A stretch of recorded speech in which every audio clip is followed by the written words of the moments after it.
जय श्री राम जय श्री राम जय श्री राम जय जय श्री राम।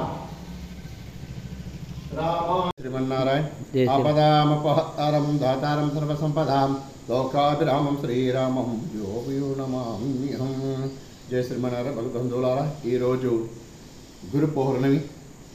ఈరోజు గురు పౌర్ణమి గురు బ్రహ్మ గురు విష్ణు గురుదేవ మహేశ్వర సాక్షాత్ పరబ్రహ్మ తస్మై గురుభ్యో నమః.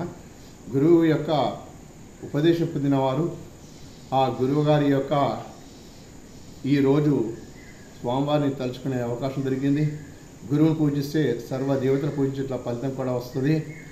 తల్లిదండ్రులు తదుపరి గురువే దైవం అనేది కాబట్టి గురువు ఒక మన మార్గాన్ని చూపిస్తారు.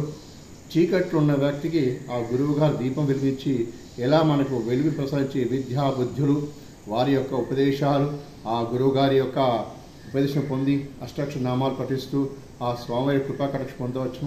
ఈరోజు గురువు గారి యొక్క గురు పౌర్ణమి గతి వేదవ్యాసుడు వ్యాసాయ విష్ణు రూపాయ వ్యాస రూపాయ విష్ణువే నమో బ్రహ్మం వాసిష్ఠాయ నమః. అంటే గురువు గారు విష్ణు స్వరూపుడు, శ్రీమన్నారాయణుడు గురు స్వరూపుడు, ఆయననే శ్రీకృష్ణ పరమాత్మ జగద్గురు ఆయననే. కాబట్టి గురువుని యొక్క తలుచుకుని ఈరోజు గురువారి యొక్క పూజ చేద్దాం. ఆ గురుని యొక్క నమస్కరిద్దాం. జై అస్తు గురుభ్యో నమః. శ్రీమతే రామానుజాయ నమః. జై శ్రీమన్నారాయణ జై శ్రీమన్నారాయణ. ఈరోజు గోదావరి ద్వీపంలో ప్రత్యేకంగా పూజలు జరిగినాయి. స్వామివారికి హారతులు, అర్చనలు ఆ కార్యక్రమం నిర్వహించాము. గోదావరి భక్తులు కూడా వచ్చి స్నానం చేసి స్వామి దర్శించుకోవడం జరిగినది.